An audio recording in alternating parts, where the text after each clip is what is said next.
కనకదుర్గాదేవి జ్యోతిషాలయం. స్త్రీ పురుషులకు ఎటువంటి సమస్యలకైనా 100% పరిష్కారం చూపబడును. ఫోన్ ద్వారానే జ్యోతిష్యం చెప్పబడును. ప్రేమ సమస్యలు, పెళ్లి సమస్యలు, సంతానం, శత్రు సమస్యలు, పిల్లలు పెద్దల మాట వినకపోవడం, భార్యాభర్తల సమస్యలు, విడాకులు, ధన సమస్య.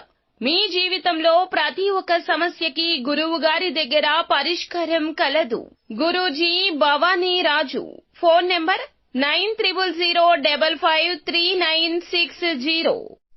అందరికీ నమస్కారం అండి. ఛానల్లోకి తిరిగి స్వాగతం. సింహరాశి జాతకులు జూలై మాసంలో 13వ తేదీన గ్రహస్థితి మీరు జాగ్రత్తగా ఆలకించండి. పరువు పోయే ఒక సంఘటన జరగబోతుంది. మీకు టెన్షన్ ఎక్కువ అయ్యుండొచ్చు. వీడియో ఆలస్యం లేకుండా చూసేద్దాము. వీడియో నచ్చితే ఒక చిన్న లైక్ చేసి మమ్మల్ని సపోర్ట్ చేయండి. ఈ రాశి జాతకులు తోచినంత సహాయం చేయడానికి ఎప్పుడూ ముందు ఉంటారు. వారు ఎవరైనా కావచ్చు. ఆర్థిక సాయము చేస్తారు. ఇరుగు పొరుగు స్నేహితుల్లో, కుటుంబ సభ్యుల్లో మంచి పేరు ప్రఖ్యాతలు ఉంటాయి. ఈ రాశి వారిని చిన్నతనం నుంచే కష్టాలు ఎదుర్కొనేలా చేస్తూ ఉంటాయి. అయితే కుటుంబం యొక్క బరువు బాధ్యతలు తెలిసిన వారు పెద్దవారిని గౌరవిస్తారు. కుటుంబం యొక్క బరువు బాధ్యతలు మోయడం కూడా ఎప్పుడూ ఇష్టంగా భావిస్తారు. పనిలో పడితే ఆరోగ్యాన్ని సైతం లెక్క చేయరు.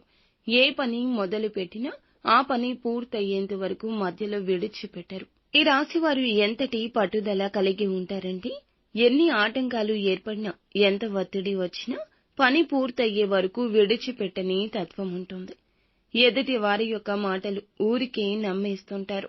వారు చెప్పేది నిజమా అబద్ధమా అని గమనించుకోకుండా వారికి సాయం చేయడానికి వెళ్లి కుటుంబంతో పడిన ఇబ్బందులే కాకుండా సమాజంలో ఎదురైన అవమానాలు కోకొల్లలే ఉన్నాయి. ఈ రాశి వారిని ముఖ్యంగా గమనిస్తే ఈ రోజున మాత్రం పరువు పోయే సంఘటనలు జరగబోతున్నాయి. ఎందుకంటే ఒక ఫోన్ కాల్ మాట్లాడడం ద్వారా వీరు ఇటువంటి పరిస్థితిని ఎదుర్కోబోతున్నారు. వీరి యొక్క పరువుకి నష్టం కలగబోతుంది. మీకు ఒక ఫోన్ కాల్ రాబోతుంది.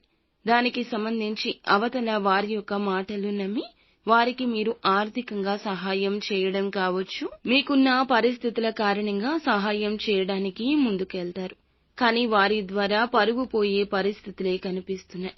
మీరు మధ్యవర్తిత్వంగా ఉండడం, షూరిటీ సంతకాలు చేయడం, ఆర్థికంగా ముందుండి వారికి సాయం చేయడం, లేదా ఏదైనా సరే ధనం ఇప్పించే మార్గాలలో మీరు సహాయం చేయడానికి మధ్యలో ఉండడం భవిష్యత్తులో విరోధంగా మారే పరిస్థితి ఉంటుంది. చేసిన సహాయాన్ని అంతటినీ వారు గంగలో కలిపేస్తారు. ఎందుకంటే వారికి కృతజ్ఞత లేదు.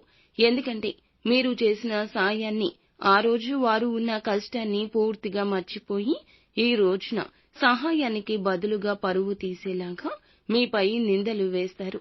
మీ యొక్క స్వార్థంతోనే ఇదంతా చేశారని, మీరు మా దగ్గర నుంచి ధనాన్ని తెలివిగా తీసుకుంటున్నారని ఇలా నలుగురిలో నవ్వుల పాలు చేస్తూ వివాదాలు సృష్టిస్తారు.